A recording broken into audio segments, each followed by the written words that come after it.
네, 여러분 안녕하세요. 어, 한동안 저희 이제 줌으로 만나다가 이제 또 다시 제가 이제 저희 일하는 데서 워크숍 때문에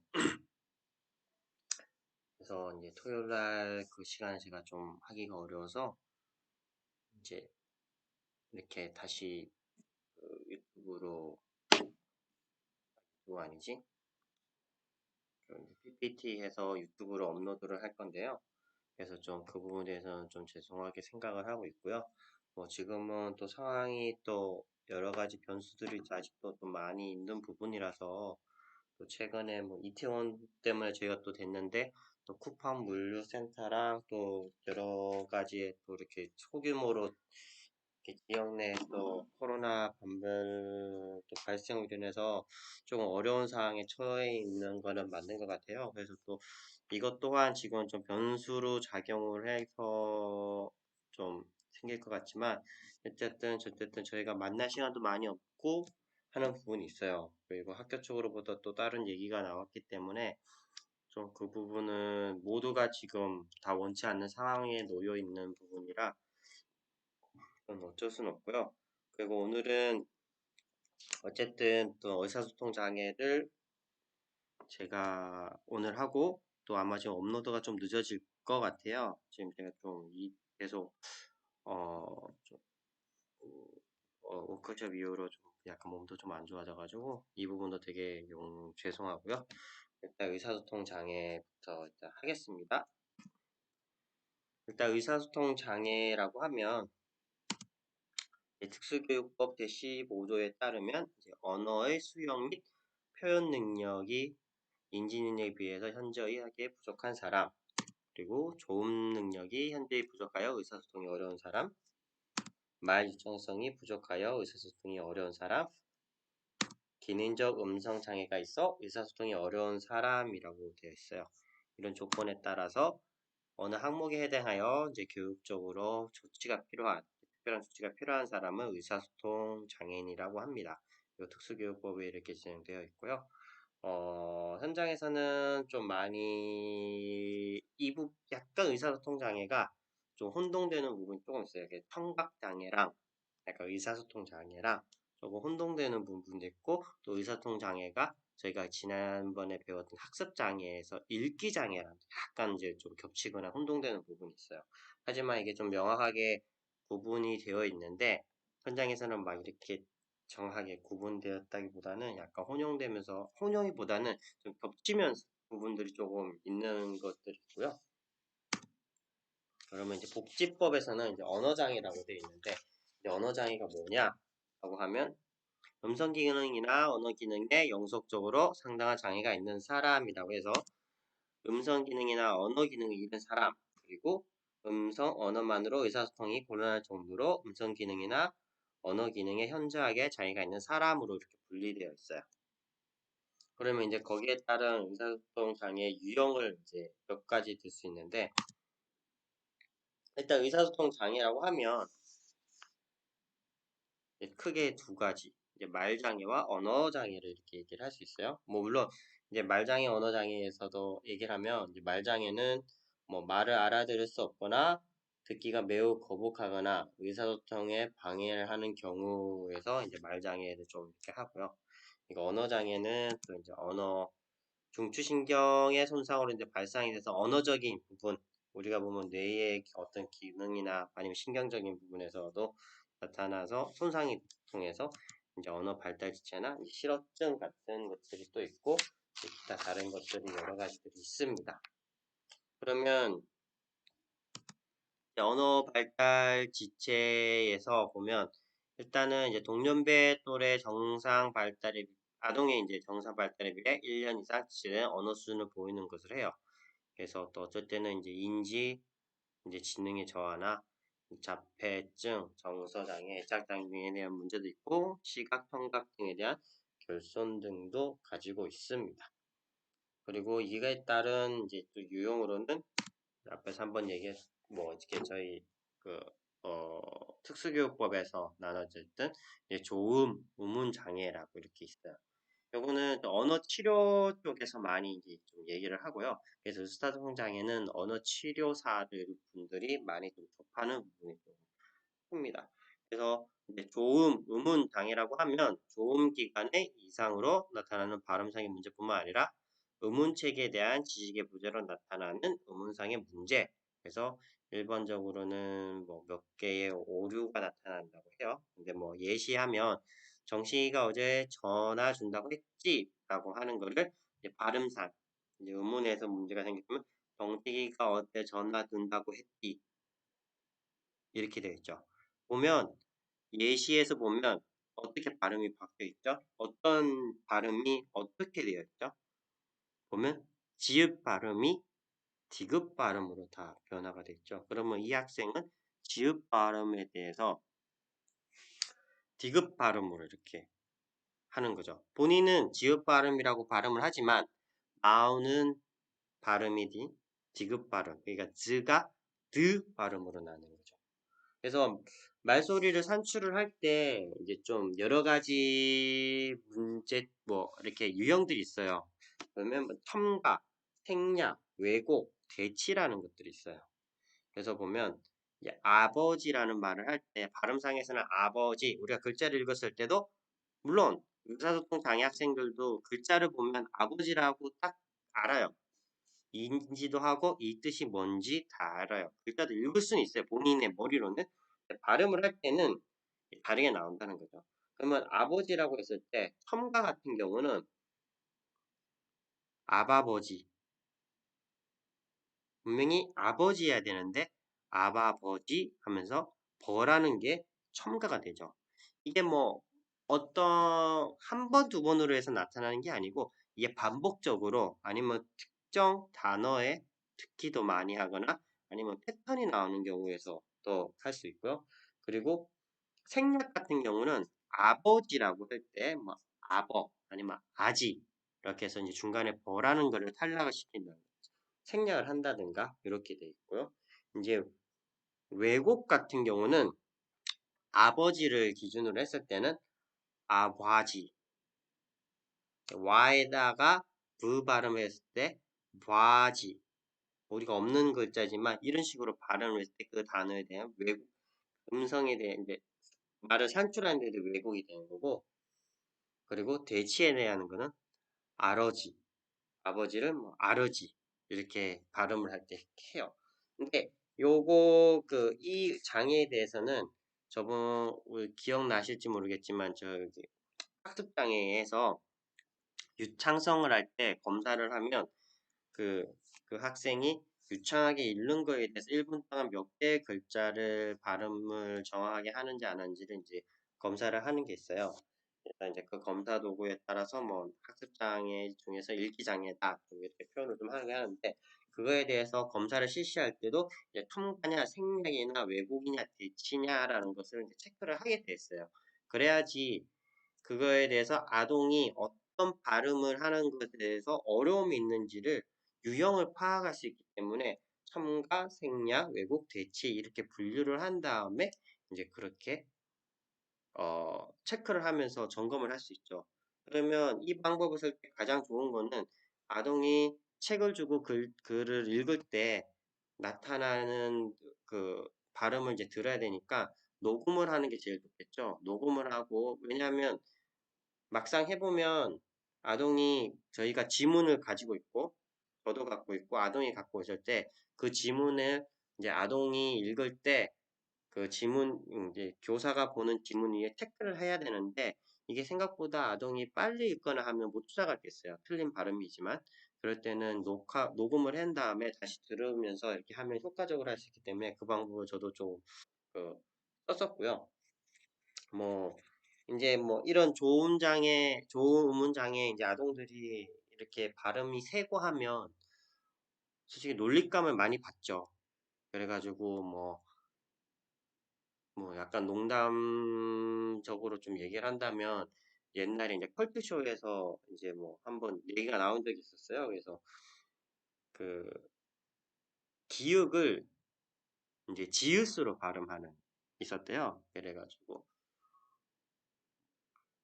그 친구의 별명은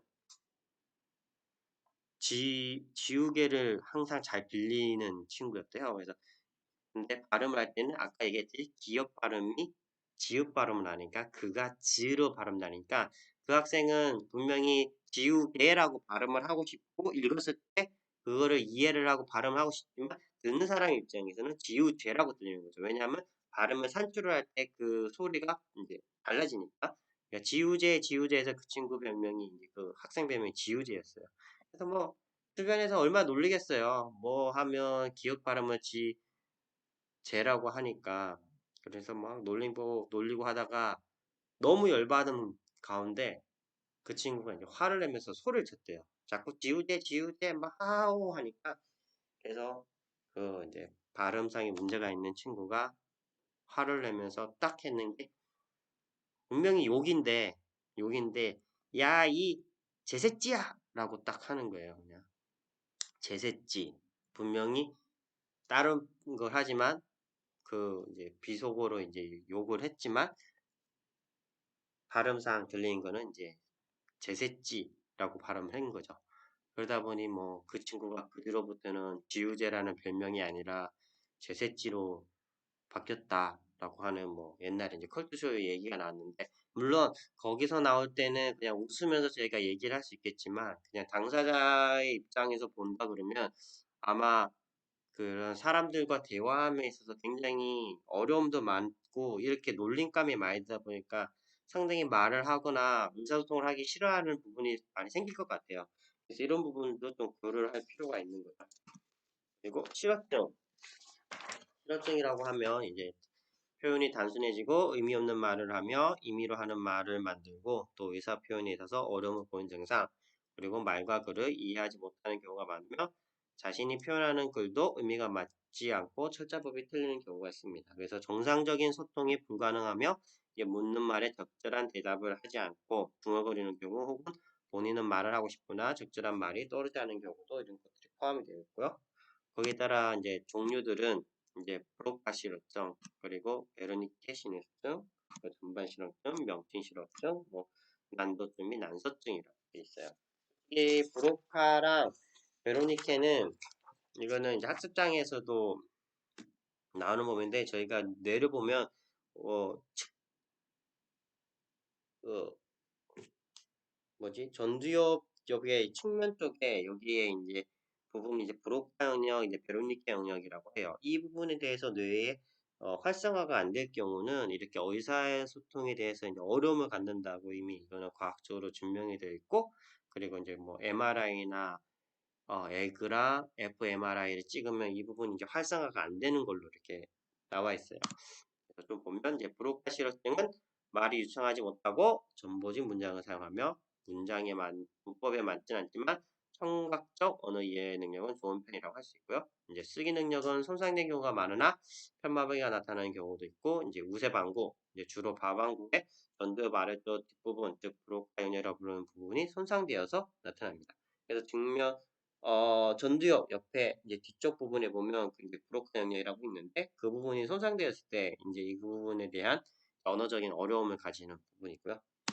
베로니케는 이제 발음과 억양 측면에서 보면 말이 유창하고 조음 장애가 거의 없고 그리고 문법 교칙은 맞게 사용하지만 의미가 잘 통하지 않고 또한 몸짓 등 행동을 사용한 의사소통은 잘하나 청각적인 처리가 필요한 말은 이해하지 못하는 경우가 많습니다. 말하기 능력도 손상받으며 동시에 시각적인 장애를 보이는 경우도 있고 우세방구 축도의 위쪽 뒷부분 베로니케 영역에서 손상으로 인해서 나타난다라고 되어 있어요. 그래서 이 브로카 베로니케 영역은 좀 이제 뇌에서 손상이 됐을 때 이제 나타나는 부분이라고 좀 생각하면 되고요.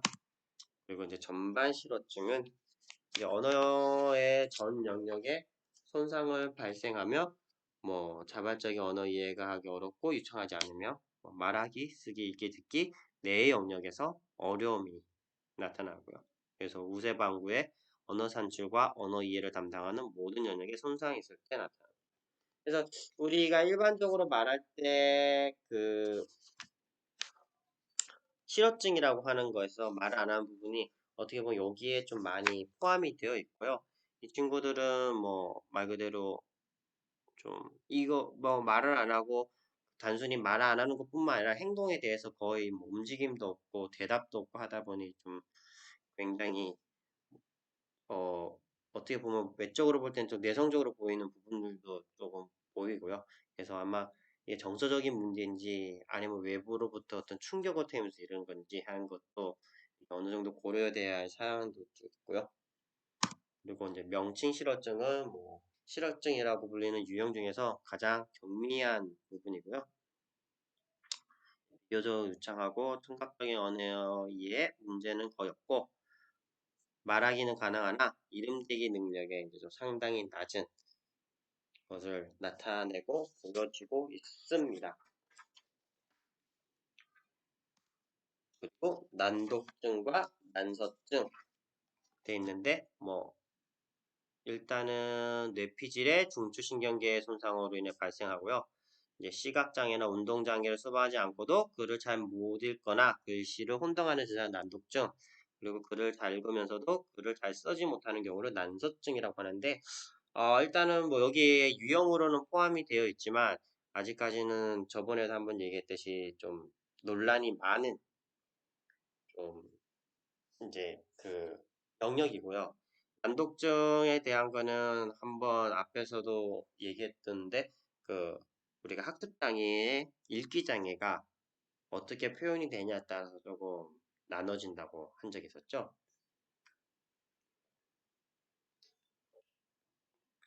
그러다 보니 이것이 뭐 난독증이다 아니면 읽기장애다 학습장애 읽기장애다 이렇게 아직도 이제 연구자들 간에서 아주 팽팽하게 조금 이제 논쟁거리가 많은 부분 중에 해요. 그러나 이제 제가 배웠을 때는 그 전에 말씀드리면 등이라고 하는 부분과 장애라고 하는 부분에 대해서는 약간의 차이가 조금 있어요. 그러니까 우리가 DSM-5에 보면 그것들은 모두 병원에서 진단을 받는 부분이긴 하지만 일단 증이라는 표현이가 돼 있으면 일단은 병원에서 병에 대한 부분인 거고 장애라고 하면 어느 손상으로 인해서 기능적으로 어느 일정 부분이라도 이제 완벽하게 이루어지지 않는 부분을 얘기를 하거든요. 그러다 보니 증과 장애라고 했을 때 증은 치료가 되고 약은 뭐 어쨌든 방법을 통해서 100% 회복이 되는 걸 얘기를 하지만 장애라고 하면 어떤 치료든 뭐든 어떤 방법을 해도 100%는 안 되고 그에 가깝게 될 수 있고 수준은 올라간다는 거를 이제 전제로 해요. 그랬을 때 이 친구들 난독증 또는 난서증이라고 하는 친구들이 정말로 치료로 의해서 될까라고 하는 부분에서는 아직까지도 이제 다 논쟁인 거야. 근데 어떤 뭐 제가 배울 때는 물론 저희 지도 교수님이 이제 학습 장애의 이제 좀 전문 영역이기 때문에 제가 배울 때는 저희 스승님이 얘기할 때는 일기장애인데 장애라는 표현보다는 난독증이라는 표현이 더 낫지 않겠나. 사람들이 이제 그렇게 해서 이제 그렇게 좀 되어 있고요. 그렇게 돼서 이제 난독증이라는 표현을 쓴다라고 조금은 표현을 하세요.